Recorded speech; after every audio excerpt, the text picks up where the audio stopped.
Oh, Joe, it's you. What a surprise for me. What, didn't expect to be taking an order from an old friend today? I've got a brutal story to tell, one involving secrets, lies, and a family torn apart. But here's the twist. I'm not looking for pity, and I'm not fishing for sympathy. I'm laying it out there, plain and simple. My husband, Joe, turned out to be a far colder man than I ever realized, and I wouldn't wish his brand of cruelty on my worst enemy. He's the one who tried to control everything in our relationship, the one who acted like he was my savior while crushing me under his abuse. Sure, I made mistakes, and I'm not about to downplay those. But the fact is, Joe was never the great husband he pretended to be, and what happened in the end only proved how vicious and heartless he could become. Maybe you should sit back if you're going to read this, although I can't promise you'll enjoy it. This story is full of bitterness, pain, and a confrontation that left me reeling. It's the kind of drama that might put the old Jerry Springer show to shame. Decades of secrets unraveled in just a few moments. And it all started because my son, Joe Jr., began showing these unmistakable physical traits that didn't quite match his so-called father. The truth that emerged rocked every single one of us to the core, and it unfolded in a way even I didn't see coming. Before we dive in, let me warn you, this is harsh. There's nothing gentle here, and no one comes out unscathed. If you're looking for a feel-good redemption tale or a loving family saga, you won't find it. My story is draped in arrogance, mine, fueled by a controlling monster of a husband, Joe, and punctuated by a confrontation so raw that I can still feel its sting. You might ask, why share this at all? Some folks say shining a light on our sins helps us heal. Others claim that reading stories like this can prevent the same mistakes. Me? I think I'm doing it because I need to get it out. Maybe I'm still furious, or maybe I just want the world to know how twisted my marriage became. Take from it what you will. Now buckle up because this is going to be a long, winding road. I'm including every ugly detail, from how I met Joe and fell under his thumb, to the affair I had more than 2 decades ago, to the savage day it all came crashing down. I grew up poor, though I suppose that's not the worst thing in life. My mom had me at 17, married my dad at 18, and divorced him less than a year later. That set the tone for my early childhood. A broken family, a mother who was half absent, and a father who was too lost in his own bad habits to be there for me. My grandmother lived with us in a cramped, halfway decent apartment for a while, but the place was mostly a mess anyway. Looking back, it was no wonder I turned out with a rebellious streak and a chip on my shoulder. I met Joe right around the time I finished high school. He had this glossy polish about him, tall, broad-shouldered, a big grin that made him look safe. At first, I thought he was sweet. He'd come around to the ice cream stand where I worked and flirt in the tamest way possible. Joe's from a middle-class family. Both parents are still married. They gave him everything he ever needed. He had a decent job right after college. Compared to me, he was living the dream. Yet, from the start, Joe always had this pushy vibe. He'd tell me not to talk too much to other men. He'd show up unannounced just to see who I was with. I told myself it was love. He was protecting me, right? He'd say things like, I'm not trying to control you, Betty. I know you've had a wild life, but I can take care of you. Being young and naive, I found that protective stance attractive. Who doesn't want to feel cherished? Freshly 18, I agreed to marry him after only a few months of dating, which stunned me as much as it did my mom and grandmother. Joe took care of the details, the justice of the peace, the down payment on a little house. My mother, father, and grandmother didn't care much one way or another, though my father rolled his eyes at the mention of marriage. Meanwhile, Joe's parents were polite, but obviously disapproved. They'd heard rumors about me, about my family's chaotic past, and they feared I was going to drag Joe down. I was too arrogant to see the problem with any of it. I'd always believed I deserved better than the life I was born into. Marrying Joe seemed like the stepping stone I needed. I thought, finally, a stable life. But deep inside, I sensed Joe's controlling ways. He was never physically rough back then, but he'd dig at me with words, reminding me how he was saving me from a life of poverty. I swallowed my pride, brushed off his comments, and pretended everything was perfect. We moved into that little house in the city, the one Joe's parents helped him buy. It was a rundown place that needed work. Joe was never home, though, because He had this fancy pants job he boasted about, working long hours to prove himself. Meanwhile, I was left to my own devices, bored out of my mind. One day I got a job at a frozen yogurt shop in our neighborhood. It paid lousy, but I didn't care about the money. I needed an escape from those four walls, from Joe's watchful eye whenever he was home. In that shop, I met Charles and Cheryl, a couple in their early 40s, who came in once or twice a week with their 5 kids. They lived nearby and kept things friendly. Charles was a truck driver, somewhat rough around the edges, and Cheryl was a housewife with a bright laugh. Unlike our trendy neighbors, Charles and Cheryl felt real to me. They didn't try to be perfect or brag about their accomplishments. I'd hang out on their porch sometimes, chat about old TV shows or silly gossip. They were my relief from Joe's constant pressure. Then Cheryl ended up in the hospital for surgery, and Joe was away on a business trip. Charles, who seemed harmless enough, caught me after my shift and asked if I wanted to grab fast food burgers. I saw no harm in it. I was tired, hungry, and a decent meal sounded good. But let's be honest, I also wanted the attention. I was tired of living under Joe's thumb, feeling like nobody cared about me as a person. Only Charles seemed genuinely interested in my thoughts. We shared cheap, greasy food, talked about life. Then we went to my place because I had a busted shower faucet that I couldn't turn off completely. Charles offered to fix it, and it took him maybe 5 minutes. Next thing I knew, we ended up on the couch. Looking back, it's easy to see how foolish I was. But in that moment, it just felt like, I don't know, an escape from all the confusion in my life. We slept together that night, and I told myself it was just a fluke. Everybody has slip-ups, right? It happened again the next night. And let me tell you, it wasn't even some grand romance. Charles was average, maybe below average. I wasn't physically drawn to him so much as I wanted someone to pay attention to me like a human being. He told me no one had ever truly valued him either, that Cheryl and he were always on the brink of financial collapse, that he was basically living day to day. When dawn came, we agreed this was a mistake. We vowed never to speak of it again. It felt more like a shameful secret than a steamy affair. Joe came back from his trip. He didn't suspect a thing. He was too busy boasting about how well his meetings had gone and criticizing me for letting the yard get cluttered. I threw myself into being the dutiful wife. I cleaned, cooked, listened to his grand plans. And then, 6 weeks later, I realized I was pregnant. Some might assume I panicked, but I actually felt a sense of confidence. I'd always wanted a child, and Joe often talked about building a perfect family. Sure, there was the worry. Could this baby actually be Charles's child? I told myself that was nearly impossible because Charles had pulled out, and it only happened twice. Joe and I had been intimate a lot too, so I convinced myself everything would be fine. Charles and Cheryl moved away a week later, which was convenient. One morning, they were just gone, probably sneaking out on their mortgage or something. I was relieved. I thought, that's the end of that mess. Once they left, I had no more ties to my less-than-perfect secret. Joe was thrilled about the baby, proclaiming to anyone who would listen that he'd make the greatest dad. I was smug, telling myself I'd secured my future. If the baby turned out not to be Joe's, no one would ever know, right? My pregnancy was complicated, though.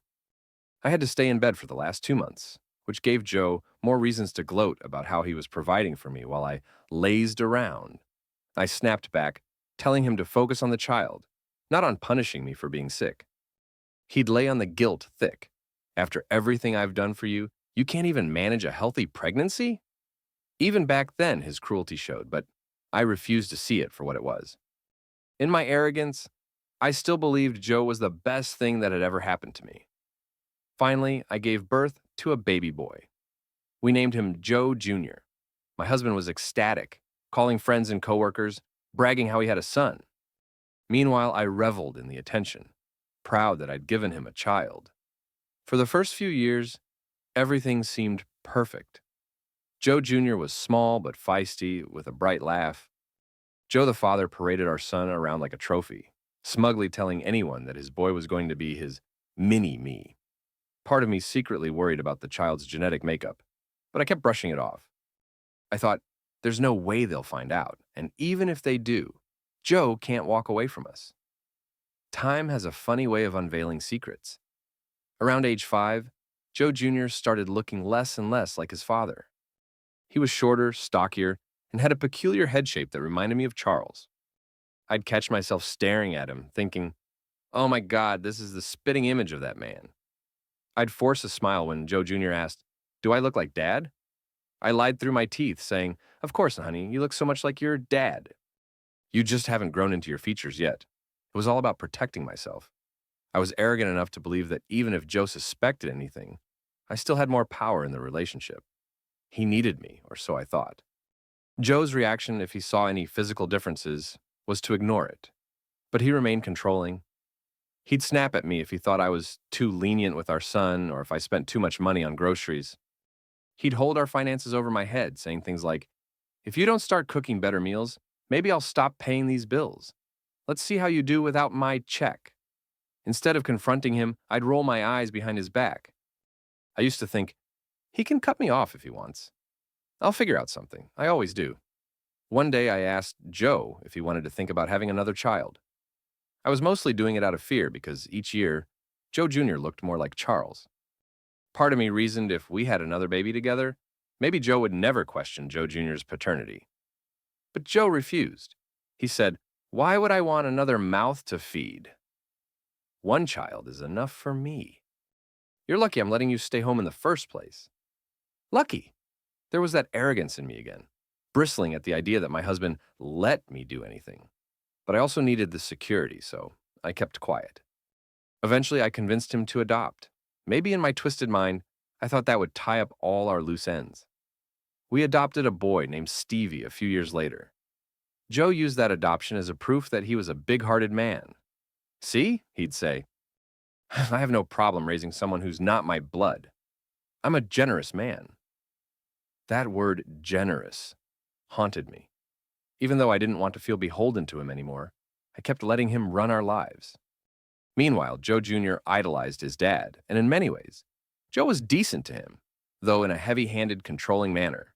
He'd push Joe Jr. to do sports, to memorize advanced math, or to read books far beyond his reading level. The poor kid did his best, but he never quite measured up to Joe's expectations.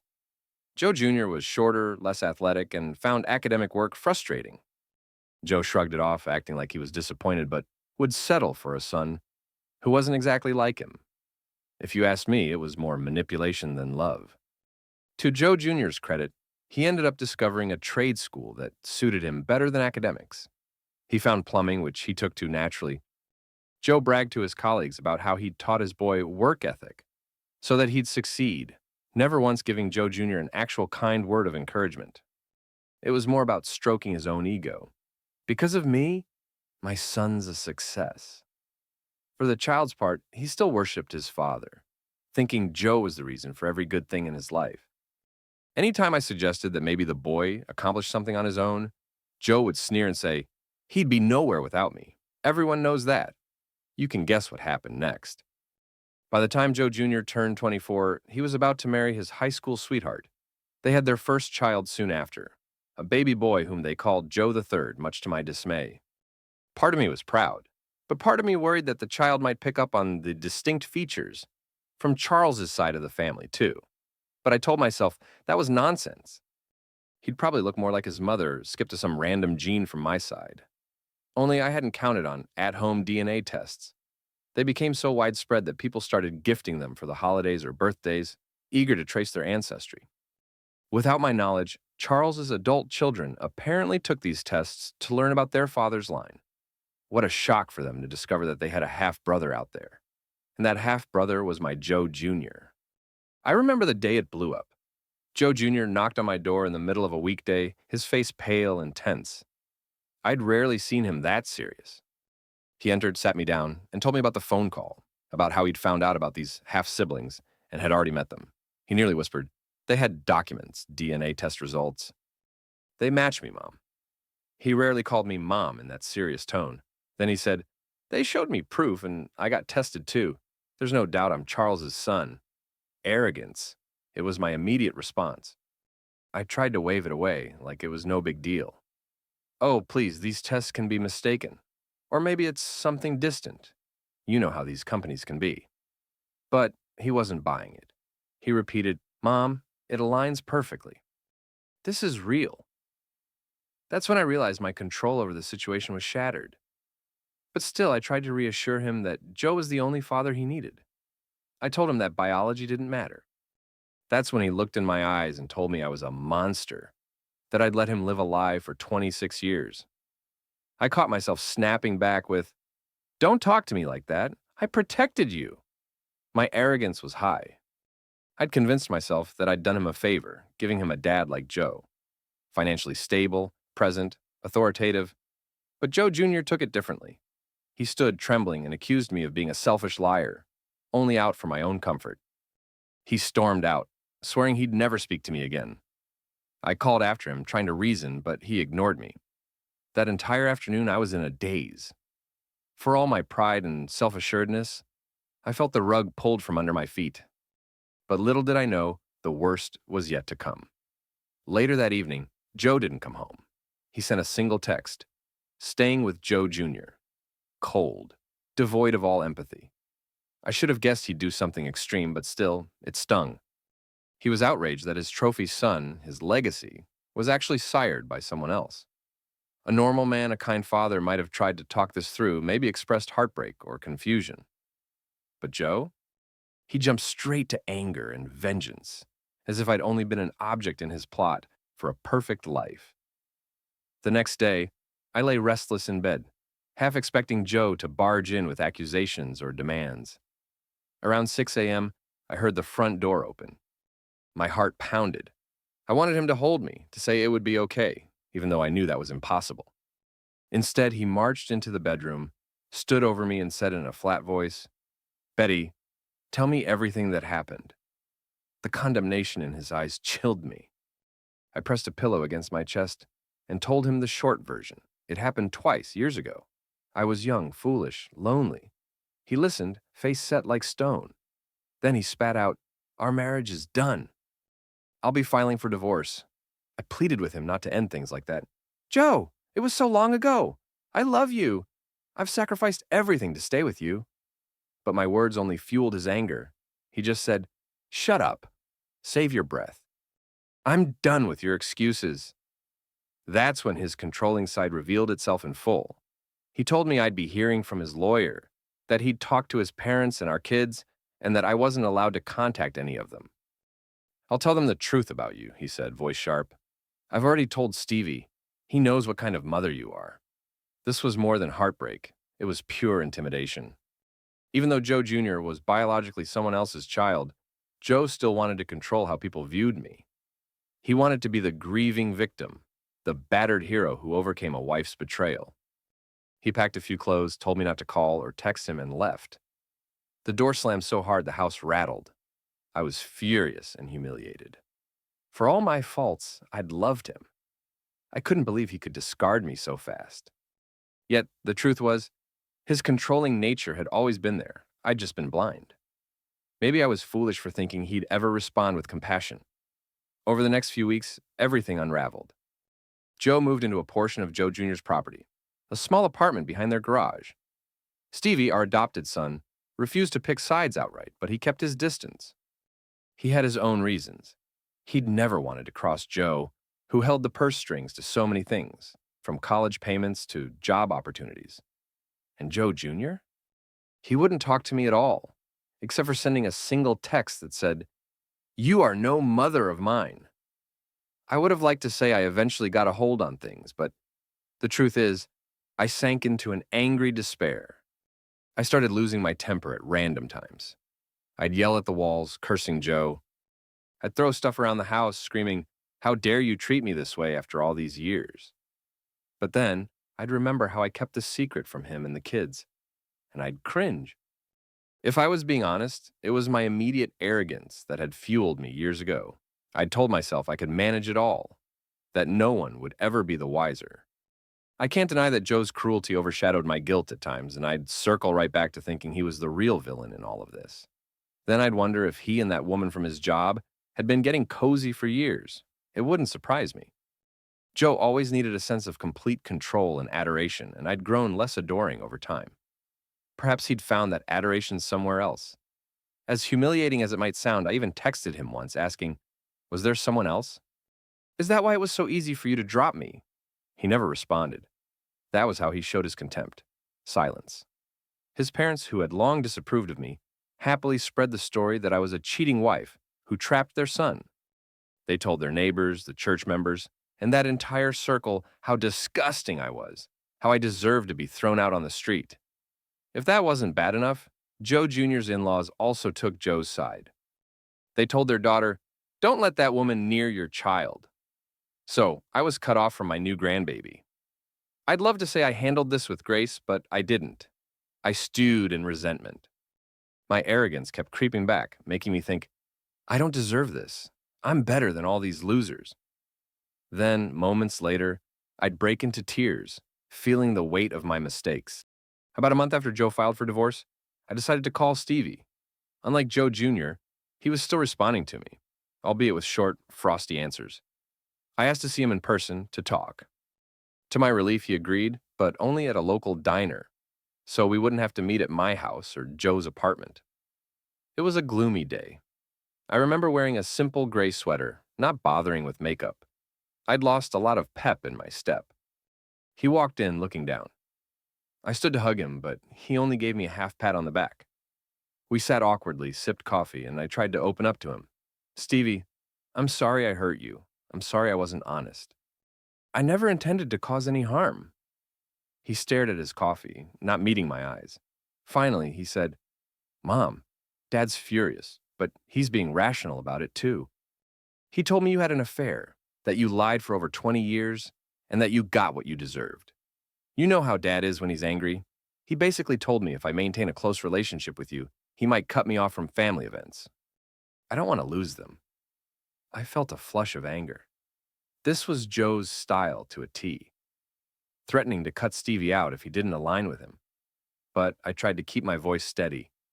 "You don't have to pick sides. I just need you to know I love you. I'm not a perfect person. I'm arrogant, I know.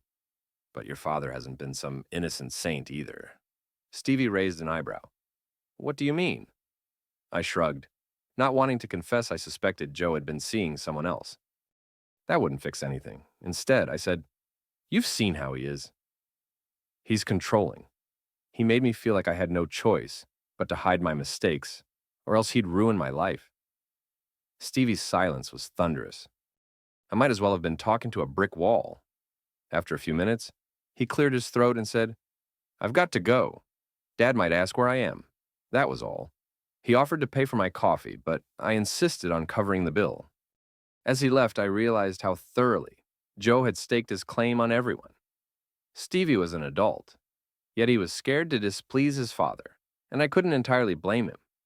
Joe's vindictive nature wasn't something to take lightly. A couple more months passed. I was served divorce papers, no surprise. Worst part? They included potential forfeiture of spousal support if I tried to contest the divorce. Joe was cunning. He'd lined up attorneys who specialized in punishing cheating spouses, not just financially, but emotionally. His monstrous need for revenge overshadowed anything else. He demanded we divide assets in a way that left him with the majority. He claimed he'd been the primary earner all these years, so the house, the car, the retirement accounts, everything, belonged mostly to him. My arrogance sparked again. I refused to lie down and just accept it. I found a half-decent lawyer, but I still felt overshadowed. Joe's legal team was big, well-paid. My lawyer advised me that if I fought too hard, it could get nasty, especially with the paternity scandal. They might drag Joe Jr. into court, make him testify about the betrayal. They could drag Stevie in too. The last thing I wanted was to humiliate my children further. I ended up agreeing to a settlement that gave me the house, though heavily mortgaged, and a small monthly amount for a set period. Joe smugly accepted, knowing that in the long run, I'd probably struggle to cover repairs and mortgage payments alone. He acted like he was doing me a big favor, a final gift before he wiped his hands of me. He told his lawyer, "I just want her out of my life." At the final hearing, we barely looked at each other. The judge hammered the gavel, and that was that. Over 25 years of marriage tossed aside in a heartbeat. Once the divorce was final, I fell into a sort of emptiness. I tried to re-enter the workforce as more than just a froyo cashier, eventually landing a data entry job at a nearby university. It was mundane, but at least it let me pay the bills. Nights were the worst. I'd stare at the ceiling, sometimes raging, other times crying. Memories of Joe's controlling ways mixed with my guilt over lying about Joe Jr.'s father. I didn't know which was worse, reliving his emotional abuse or reliving my own deception. I tried reaching out to Joe Jr. again. His wife answered the phone, politely telling me he was busy. She sometimes gave me short updates. She was the sweetest thing. She'd even say, "He'll come around eventually, Betty. He just needs time." But I knew the bitterness ran deep in him. If I had been less arrogant and just admitted the truth earlier, maybe it would have softened the blow. Instead, I let him believe a fantasy for years, building him up under the watch of a father who never truly loved him, only wanted to control him. Stevie warned me that Joe was already seeing someone from work. About 6 months after our divorce, I heard they were engaged. Joe was 51, soon to marry a 30-something coworker. I thought about how he'd refused to have more kids with me, using controlling reasons like finances. But he was now planning to start a whole new family. My blood boiled. Still, I had to grin and bear it. I could practically hear him telling everyone that with me gone, he was finally free to have the perfect life he deserved. You might be wondering if I ever really confronted Joe about his cruelty. Did I ever say out loud, "You controlled me for years, you threatened our kids, you manipulated me until I couldn't think straight"? The answer is yes, once, just before he moved out of our place for good. It was shortly after the truth about Joe Jr. came out. He'd stopped by to grab some personal items. I stood in the doorway, arms crossed, heart pounding with rage. I spat, "You're not a hero. Don't act like this is all my fault. You've been tormenting me for our entire marriage, always looking for reasons to belittle me. Maybe if you'd treated me like a human being, I wouldn't have looked for comfort somewhere else." His eyes narrowed into slits. He stepped forward, voice seething. "You ungrateful cheat. I worked my butt off to give you a good home, and you repay me by sleeping with that scumbag next door? You're lucky I didn't throw you out on the street years ago." I refused to back down. "Oh, please, you never let me breathe. You needed to micromanage everything, from how I dressed to who I talked to. Your own son sees you as a tyrant, and you're going around telling everyone that I'm the devil? Let them see the real you, Joe." For a moment, I was sure he'd get physical. His fists balled up. Then he hissed, "I don't need to do a thing. You ruined your own life. You're a liar and a coward." With that, he turned and walked out. The finality in his footsteps was deafening. No matter how arrogant I'd been, no matter how many times I'd tried to shift blame back at him, he had the upper hand. He had the kids, the money, the entire social circle. And that's when it hit me. I was well and truly alone. After the divorce, I kept dreaming of a reunion, foolish as it sounds. Education and a new job made me a bit more independent. So I thought if I improved my situation, it might impress my sons, or at least show them I wasn't just some helpless loser. I upgraded my wardrobe, took better care of myself, bunkered down to prove I could handle life on my own. But that arrogance again made me think they'd come running back because I was better. Joe Jr., for his part, was making a name for himself as a plumber. He had a great job, a nice little place, and a new baby. He'd occasionally text me photos of his child, Joe III, usually after I begged. But he never came to see me in person, not even for the holidays. Stevie was a bit more open, occasionally meeting me for coffee. But we couldn't talk for long without him bringing up Dad's new fiancée. He'd say things like, "Dad's finally happy. He wants kids with her. He's excited." That would make me burn inside. Joe was basically erasing me from family history, as if I were a placeholder. Sometimes people online tell me that's exactly what I deserve. They claim I asked for it by having an affair and lying. Maybe that's partly true. But it doesn't erase the fact that Joe's manipulations were also real. He used me for domestic work, for a sense of superiority and for appearances. He boasted to the world how perfect his life was, all while pushing me further and further into the corner. Eventually, I decided enough was enough. I planned one last confrontation, this time aiming to speak directly to Joe Jr. at his place of work. Desperate? Probably. But I needed to see him face to face, to apologize or at least show him I wasn't the demon his father made me out to be. I found out the address of the shop he worked at. One morning, I showed up, waited in the tiny front lobby, ignoring the stares from employees. Joe Jr. came out, eyes flashing with anger. What are you doing here? I lifted my chin, trying not to shrink under his glare. I want to talk. I'm your mom, and I know I messed up. I'm sorry for not telling you the truth sooner. I can't change the past, but maybe we can fix the future. So arrogant, right? I was still clinging to the idea I could fix everything with the right words. He shook his head, crossing his arms over his chest. There's nothing to fix. You lied to me my entire life, Mom. You lied about who I am, who my father is, and you involved me in some horrible game with Dad. Seeing him so indifferent yet furious cut me. Your father always made me feel worthless. Maybe if he'd loved me in a real way. Joe Jr. shot back, voice rising. Don't blame him for your decisions. I don't care if he's tough. That doesn't justify you sneaking around. You robbed me of my identity.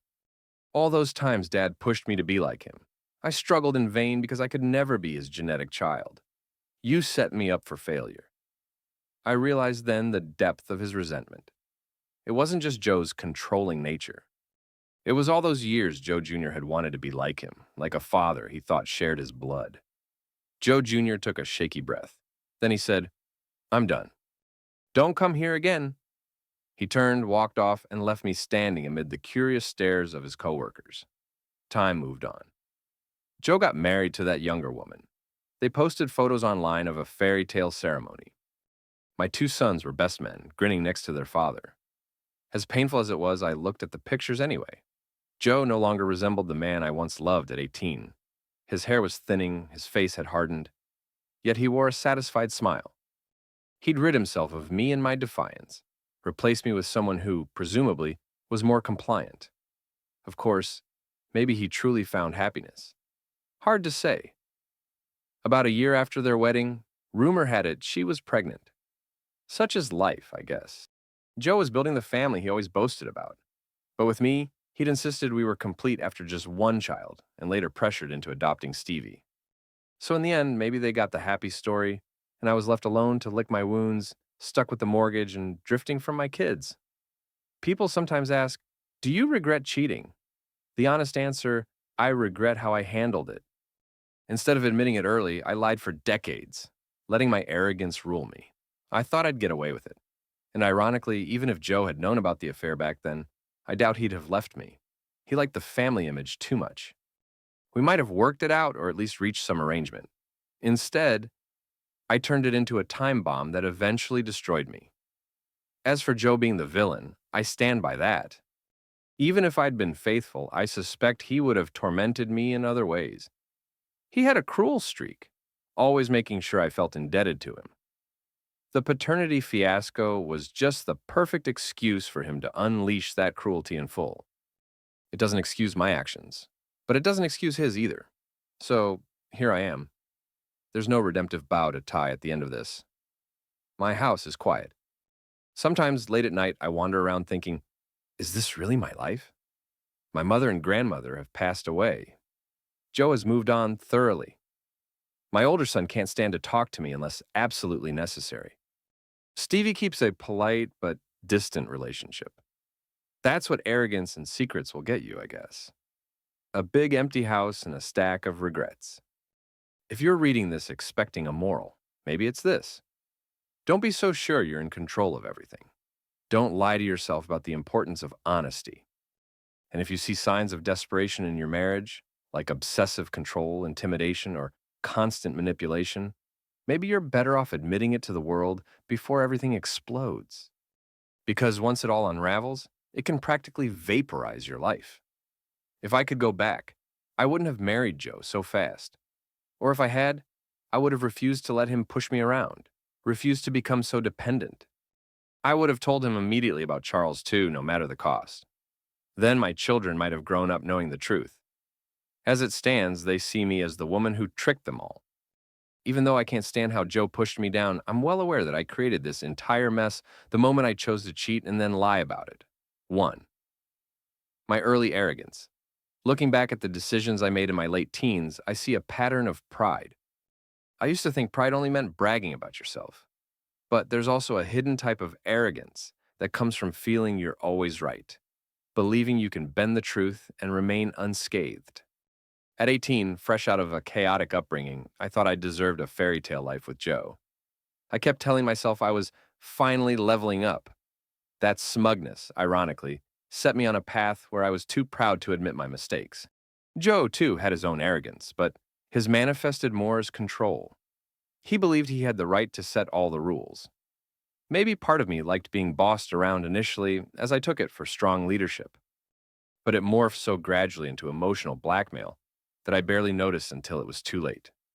Nonetheless, my own arrogance was the driving force behind the decision to hide my affair.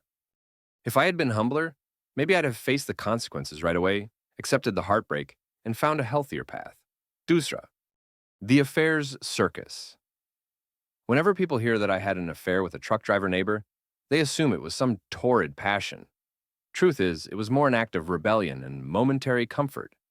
Charles was never a dreamboat or a soulmate. He was simply there, willing to listen at a time when Joe had me pinned under the weight of his demands. It was shockingly easy to slip into that moment. Looking back, I cringe at how little it took for me to risk everything. But as soon as it happened, a kind of guilt set in. I still had that pride, though. I never once thought to come clean. Instead, I insisted to myself that Joe Jr. would be Joe's son, no question. When hints emerged that Joe Jr. looked more like Charles, I told myself it was a coincidence. That pig-headed denial never truly left me until Joe Jr. confronted me face to face with the DNA results all those years later. Moondrom. Joe's true colors. Throughout our marriage, Joe always had a short temper and a knack for emotional manipulation. Early on, I wrote it off as him being protective or occasionally moody because of work stress. But as time went on, it escalated. Once, he complained about how I typed on my phone too loudly. Another time, he snapped because I wanted to see an old friend from high school. He'd say things like, "People from your old life are nothing but trouble. You belong here, under my wing." He wasn't physically abusive. He didn't need to be. Joe got everything he wanted through intimidation and a twisted sense of paternal authority. Even with our kids, especially Joe Jr., he'd belittle them if they didn't meet his standards. And yet he'd also demand reverence. That toxic environment contributed to my reluctance to speak up. I believed the penalty for my confession would be catastrophic, so I quietly held the secret, hoping I could ride it out until the end of time. As it turned out, you can't bury a secret that deep forever. Nangavde. The harsh confrontation. When it all came out, the confrontation was brutal in a way that froze me inside. Joe Jr.'s words, "You are no mother to me," still haunt me. I hadn't realized how deeply I'd harmed him. I reasoned I was sparing him from pain. In reality, I'd built a life on deception, and that inflicted a far worse blow on him in adulthood. Meanwhile, Joe used that moment to come down on me like a judge handing out a life sentence with zero mercy. In the end, all three of them, my husband and both sons, turned their backs on me in one way or another. Joe Jr. with condemnation, Stevie with distance, and Joe with swift eviction. Eindaude. Bittersweet aftermath. It's odd how quiet the house became once Joe left. Initially, I hated it. I'd grown used to the tension in the air, the footsteps that signaled his presence. Suddenly, it was just me and my thoughts. As time passed, I found a perverse relief in not having him loom over me. But that relief was overshadowed by the heartbreak of losing my son's respect. If you ask me whether I'd trade my newly found independence for my old life, the honest answer is, I'm not sure. My life under Joe's control was stifling, but I had some illusions of family. Now I live in the stark reality of isolation. Araude, weighing wrongdoings. How do you weigh one wrongdoing against another? Is my lie worse than Joe's emotional tyranny? Or is his cruelty overshadowed by my deception? I can't pretend to offer a neat solution. In the end, the children are the ones who suffered the most. My older son lost his sense of identity, went through an identity crisis, and ended up hating me. Stevie was forced to stand in the middle, pressured by Joe's threats and disappointed by my betrayal. And me? I'm the one left behind. Joe found a brand new life, presumably with a more docile wife. I can't say he's happy. Maybe he is, maybe he isn't. But I know he's free of me. If there's a moral to all this beyond the obvious, it might be that secrets, when festering for decades, will erupt in the most painful way possible. And if you add a controlling partner into the equation, the fallout can be even more severe. It's one thing to confess a shortcoming to a rational, empathetic spouse. It's another to face the wrath of someone whose entire life revolves around maintaining a perfect image and absolute power. There's also a lesson in not allowing arrogance to blind you. My arrogance convinced me I could handle all outcomes, that I could lie, or not exactly lie, but hide the truth, and everything would be fine. That's a naive assumption. Eventually people talk, families cross paths, DNA tests become popular. The facade cracks. Then you find yourself begging for scraps of forgiveness from people who only see you as a traitor or a villain. It's frightening how swiftly love can turn to hate. But maybe that's not love at all. Maybe Joe never truly loved me for me. And maybe I was never truly in love with him either, but loved what he represented: security and a way out of my chaotic upbringing. Our marriage was built on illusions from both sides. My illusions that I could outrun the past, and his illusions that he could mold me into the perfect wife. I'm telling this story now because maybe someone else reading it will see the danger signs in their own fairy tale illusions. Don't ignore the red flags of a manipulative partner. And if you've strayed or made a mistake, consider coming clean before it's too late. You might be surprised how resilience works when honesty is introduced early on. Lies only compound the hurt, and in a controlling environment, that becomes a toxic mixture that eventually explodes. Today, I remain in that same house. The mortgage is high, the repairs are constant, and the empty rooms echo with too many memories. I support myself with my data entry job, wave to neighbors who pity me, and do my best to remain civil for the rare time Stevie stops by. Every now and then I get a glimpse of Joe Jr. in photos posted on social media. I see him holding little Joe III, smiling widely. My heart aches because that's a boy I held in my arms, believing we were mother and son forever. We still are, but he doesn't believe that in the same way anymore. And that's the harsh truth. My arrogance and Joe's cruelty together forged this outcome. I can lay blame at his feet for many things: his intimidation, his emotional abuse. But I also must bear responsibility for lying about Joe Jr.'s father. Neither one of us is innocent, and in the end, that truth, that twist, that unraveling, stands as a brutal testament to how far a secret can destroy a family. Yet I survive. Day by day, I find small ways to carry on. I suspect Joe sleeps easily at night, wrapped in the comfort of a new bride who believes him to be a noble victim. Joe Jr. steels himself against memories of me, focusing on his own family. Stevie tries to remain neutral, splitting his loyalty. Perhaps one day, when time has softened the edges, my children will see me as a flawed person rather than a monster. Maybe they'll come around, or maybe they won't. That's the end of it. My baby grew, and so did that awkward characteristic, revealing everything I tried so hard to hide. Now the entire family's shattered. Honestly, it's something I never expected to come crashing down so fast, though maybe in hindsight it was inevitable. No matter how you slice it, this is a brutal story. It has a villainous husband who manipulates everyone around him, an arrogant wife who believes she could keep a massive secret forever, and children caught in the crossfire. If you came looking for neat closure, I'm sorry, but that's not life. Real life is messy, complicated, and doesn't always wrap up with a pretty bow. In the spirit of final warnings, be careful out there.